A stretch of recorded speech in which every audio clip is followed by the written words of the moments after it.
La nuit était froide, le genre de froid qui vous pénètre jusqu'aux os, et ne vous lâche pas. Je me tenais dans la cuisine une grande quantité de soupe à vapeur montée par la fenêtre au-dessus de l'évier. Je m'appelle Diane, j'ai 44 ans, et j'ai été mère célibataire presque toute ma vie. Mon fils Jacob a 22 ans, maintenant il a été ma raison de continuer. Quand les choses sont devenues difficiles, on a toujours été juste tous les deux, nous avons affronté le monde, mais ce soir-là quelque chose de différent, quelque chose que je ne pouvais pas nommer. Jacob est rentré tard, ses épaules étaient affaissées, ses cheveux étaient en bataille, son visage était abattu. Non seulement, mais déprimé. Il travaillait à temps plein dans une librairie, et suivait des cours du soir au collège. Il prépare un diplôme d'anglais. Comme moi, on aimait tous les deux les livres, c'est quelque chose qu'on a toujours partagé, mais ces derniers temps je voyais bien qu'il était trop lourd. Beaucoup maman, dit-il doucement, je ne vais pas très bien. Ses yeux marrons normalement emplis de concentration silencieuse semblaient vides. J'ai posé la louche dans mon tourne-toi. Tu as l'air épuisé, j'ai dit. Pourquoi ne t'allonges-tu pas un peu? Mon lit est chaud, et cette maison et ce soir notre ancien chez nous est toujours froid. En hiver le chauffage fonctionne, et le vent à travers les fenêtres. Jacob hocha la tête sans un mot, et marcha vers ma chambre. Je le suivis avec une édredon épais sorti du placard. Je voulais juste qu'il se repose. D'accord, c'est ce que font les mamans. Quand je suis entrée dans la pièce, il était déjà sur le lit bougeant à peine. J'ai mis la couette sur lui autour du sien, comme quand il était petit. Merci maman, murmura-t-il, les yeux déjà fermés. Pendant un instant c'était comme au bon vieux temps, juste moi qui m'occupais de mon fils. Je m'assis au bord du lit, le regardant se lever et redescendre. J'avais besoin de calme, je ne sais pas pourquoi je l'ai fait, mais je me suis allongée. Je me suis dit que c'était juste pour lui, pour partager la couette dans la chambre froide. Rien de plus. Au début c'était silencieux, le chauffage, il faisait de son mieux. Jacob, il ralentit, je pensais qu'il dormait, puis il bougea, rapprocha, il s'appuya contre la mienne sous la couette. Je me suis surprise, bizarre, pendant une seconde, pas effrayée, juste confuse. Je me suis dit qu'il voulait juste être en sécurité, comme quand il était petit. Il a couru vers mon lit pendant les orages, mais quand il a mis son bras autour de moi, quelque chose dans la pièce a changé. Mon cœur s'est mis à battre. La chamade, son contact n'était pas mauvais, mais ce n'était plus le même qu'avant, c'était différent. Il ne dit rien, mais je pouvais sentir quelque chose de lourd dans ce silence. Je voulais faire une blague, quelque chose, mais rien ne sortit. Il me serra dans ses bras comme s'il avait besoin de réconfort, et peut-être que moi aussi, mais c'était trop près, trop calme. Les pensées ont commencé, ce n'était pas comme ça que ça aurait dû être. J'étais sa mère, il était mon fils, nous avons traversé tout cela ensemble, mais allongé là, son corps contre le mien, j'ai ressenti quelque chose que je ne voulais pas ressentir. Je me sentais seule, et je me détestais pour ça d'avoir eu un tel besoin de proximité que j'ai laissé sa main se brouiller contre ma peau. Sa main s'est posée sur la mienne, je suis restée allongée là, ne sachant pas quoi faire. Je n'ai pas bougé, je n'ai pas parlé, j'ai juste laissé sortir le silence, essayant de me convaincre que rien n'avait changé, mais je savais que quelque chose avait changé, mais je ne pouvais pas bouger. Le silence a rempli la pièce, chaque seconde était plus longue que la précédente. Jacob a remué, relevant légèrement la tête, ses yeux étaient nés miens, et quelque chose dans son regard attirait mon attention. Il y avait une sorte de confusion, parce que je l'étais aussi. Maman, il a murmuré Barrel.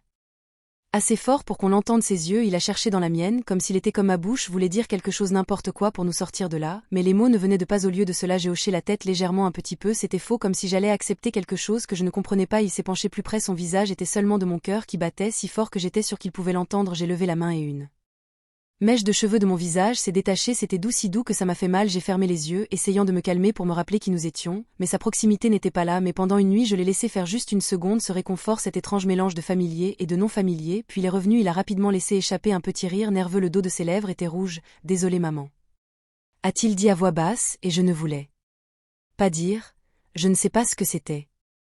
La réalité brisée est revenue, je me suis redressée rapidement, mes mains un peu serrées. C'est bon, je dis en essayant de sourire. Bien que cela est forcé, nous sommes tous les deux juste fatigués, la journée a été longue, mais ce n'était pas bon, pas vraiment, l'air était plein. Nous n'avons pas dit que je voulais le prendre dans nos bras, faire semblant rien ne s'est passé, mais je ne pouvais pas, quelque chose avait changé, et je ne savais pas comment arranger ça juste à ce moment-là. Sonner, le son était aigu comme à travers tout. J'ai sursauté pour briser la tension, et me suis levée pour répondre. C'était Mike, notre voisin il a la cinquantaine, un regardiant, il porte toujours un manteau usé à cette époque de l'année, il tenait une lampe de poche, la neige s'accrochait à son salut. Diane, il a dit chaleureusement, j'ai vu tes lumières. J'étais dans, il fait très froid dehors, avec la chaleur, sa gentillesse, comme une bouée de sauvetage, comme quelque chose de réel et de nouveau normal.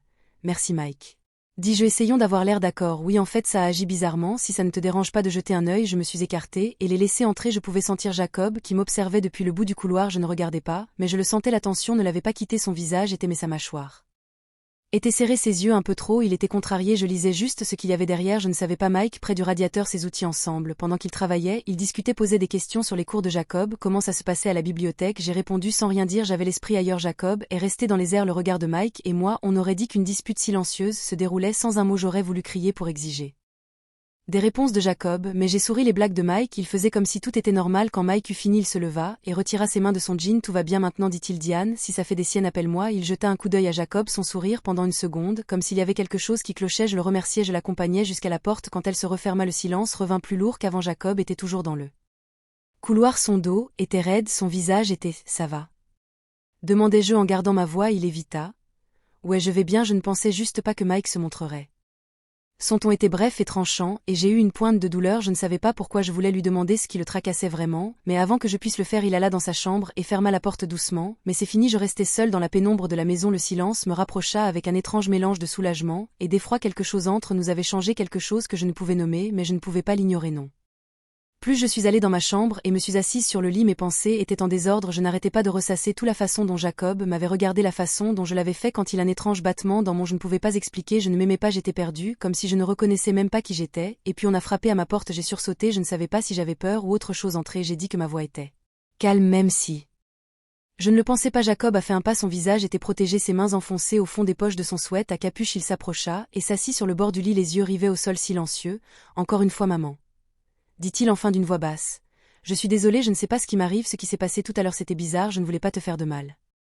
Ces mots étaient lourds et de confusion, je l'ai vu dans ses yeux, le même désordre que j'étais, j'ai tendu la main et posé doucement une main sur la sienne, je voulais le réconforter, mais même ce petit contact est trop intense, trop lourd, Jacob, c'est bon, j'ai dit qu'on était tous les deux, peut-être qu'on est tous les deux, je ne comprends pas vraiment, on est seuls depuis si longtemps que ça peut rendre les choses difficiles, parfois déroutant, toi tu es tout pour moi, ça voit la vérité. Dans ces mots m'a frappé comme une vague et mes yeux me brûlent des larmes, je voulais me rapprocher de lui, je voulais lui dire qu'on règle ça, mais je ne savais pas si ça aiderait, ou si ça ferait mal, alors j'ai lentement essayé de garder les pieds sur terre, peut-être qu'on devrait prendre du recul, j'ai dit doucement, mais clairement qu'on n'était pas obligé de tout arranger ce soir, on se laisse faire, il a hoché la tête, puis sans prévenir il a appuyé sa tête contre mon épaule. Comme il le faisait quand il était petit, cette petite chose simple a failli me briser, c'était familier, mais il y avait toujours quelque chose en dessous de tout ça, quelque chose qui faisait le moi autour de lui, je le tenais doucement dans mes bras, mon cœur avec amour, et un que je ne pouvais nommer, nous sommes restés assis comme ça pendant un long moment sans parler, juste dans le même espace calme, le silence n'haranguait rien, mais il nous a donné un petit point d'appui, je savais que ça ne durerait pas éternellement, qu'il faudrait qu'on parle pour affronter les questions en suspens, mais pour l'instant être ensemble était suffisant, puis on a frappé à nouveau fort à la porte et vite, je me suis tendue, Jacob s'est redressé vite, nos regards étaient surpris, je me suis levée tremblante, et je me suis dirigée vers la porte, c'était encore Mike, le visage plein d'inquiétude, Dian, je suis désolée de repasser, il a dit d'une voix sérieuse, mais gentille, tu avais l'air un peu bizarre. Tout à l'heure je voulais juste m'assurer que tout allait bien, j'ai regardé Jacob, il était toujours assis sur le lit à regarder son visage indéchiffrable, on va bien Mike, ai-je dit doucement, ma voix était douce, juste une nuit tranquille, Mike a regardé de moi à Jacob, ses yeux se plissant légèrement, comme s'il pouvait sentir quelque chose n'allait pas, d'accord, dit-il après un, je suis juste à côté si tu as besoin de quelque chose. Il partit, je fermai la porte et m'appuya contre elle, le cœur battant, je me levai, et m'approchai, ses yeux se posèrent sur les miens, maman, dit-il sa voix tremblante, on ne devrait peut-être pas faire ça, on a peut-être besoin d'un peu d'espace un jour. Ces mots firent écho à mes propres pensées, et je hochai la tête, tu as raison. J'ai murmuré qu'on allait régler ça, mais on a besoin de temps, il a hoché la tête, on est resté là, l'espace entre nous était silencieux, mais c'était comme un non à tous les deux, compris, il s'est retourné pour partir, et tandis qu'il s'éloignait j'ai ressenti une sorte de tristesse, mais aussi un peu d'espoir, on y ferait face ensemble un petit pas à la fois, merci d'être resté avec nous tout au long de cette histoire, si vous ne l'avez pas encore fait, abonnez-vous, votre soutien est précieux, cela nous aide à continuer à partager des histoires comme celle-ci vidéo si l'histoire vous a touché.